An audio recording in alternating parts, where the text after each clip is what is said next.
Watch this. This is a map of the world. Can you tell which country is our next target? Here's another hint. This country has a population of more than 1 billion people. Still can't guess it. It's India. But why are we talking about India in the first place? Well, today I'll be telling you some interesting facts about India that you probably didn't know.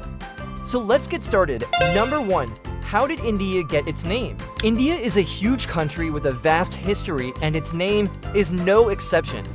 The earliest record of the name India comes from ancient Persians who called it Hindu. They got the name from the Indus River, which flows through the northwestern part of the subcontinent. But the Indus River wasn't always called the Indus. In Sanskrit, the language of ancient India, it was known as Sindhu. And this makes sense because the word Sindhu actually means river. So why did the Persians end up calling it Hindu? Well, as the Persian language evolved, the word Sindhu changed to Hindu. But when Alexander the Great came to power in the 4th century BC, he found this name a little too hard to pronounce. So he shortened it to Indus, and when he returned to Greece, he told tales of a mighty river flowing through a far-off land called India. His fellow Greeks loved the name and it stuck. The Greeks also gave us the word for Indian elephant, which they thought was elephantus, but it's actually derived from the Sanskrit word ahoster. Funny how the names of countries influence the way we refer to their wildlife. Anyway, moving on, No. 2. Old Hindustan. Did you know that before the term Hindustan came into existence, the people of the region referred to their homeland as Jambudvipa? Jambudvipa was a term used in ancient Indian texts like the Mahabharata and the Ramayana. Interestingly, it's believed that Jambudvipa wasn't just a name for the Indian subcontinent, but also for the entire world. You see, according to ancient Indian cosmology, Jambudvipa was one of 7 great continents, each floating in a vast ocean and separated by large stretches of water. These 7 continents were then grouped into 4 parts, which were grouped into 9 bhumis or lands. This classification system was quite complex. There were 3 divisions based on the direction they faced: north, south, east, and west. And within these, there were further subdivisions based on their location relative to Mount Meru, which was considered the center of the universe. To make things even more complicated, each division had 2 categories, a smaller one that indicated the main landmass and a larger one that included nearby islands. This resulted in 36 divisions, each with its own name. Talk about a detailed way of mapping the world. No. 3. Old Birder. As we mentioned earlier, the term Jambudvipa referred not only to India, but to the entire world as seen from the Indian perspective. However, Indians also had other terms for their homeland. One of the oldest known references to the term Birda can be found in the Rig Veda, one of the 4 sacred texts of Hinduism, dating back to around 1500 BC. In one hymn, the 10th mandala of the Rig Veda, the poet refers to the land of Birda. However, scholars believe that the term Birda originally referred to a small kingdom located in the Kuru country, the modern-day Haryana and Uttar Pradesh. The term may have expanded to include the surrounding regions later on. Some historians also believe that the Birdas were an ancient tribe that lived in the northern part of India around the 5th century BCE. The Greek writer Megasthenes described them as a martial race that lived in a mountainous region.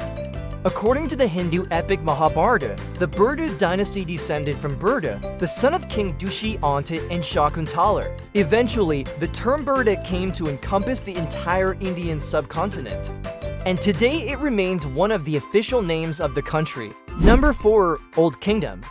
Before the Ashoka the Great, there was another king who ruled over most of the Indian subcontinent. His name was Chandragupta Maurya, and he founded the Mauryan Empire in the year 322 BC. Chandragupta's empire stretched from Afghanistan in the west to the Bay of Bengal in the east, and from the Himalayas in the north to the Narmada River in the south. That's a big chunk of India, but how did he accomplish this feat? Well, Chandragupta was a brilliant military strategist, and he also had a secret weapon, his teacher. Chanakya, also known as Kautilya and Vishnugupta, was a wise man who had written a book on political science and economics. In fact, the book is still studied today, Its name is Arthashastra, which literally means the science of wealth. But don't let the title fool you. Arthashastra isn't just about money.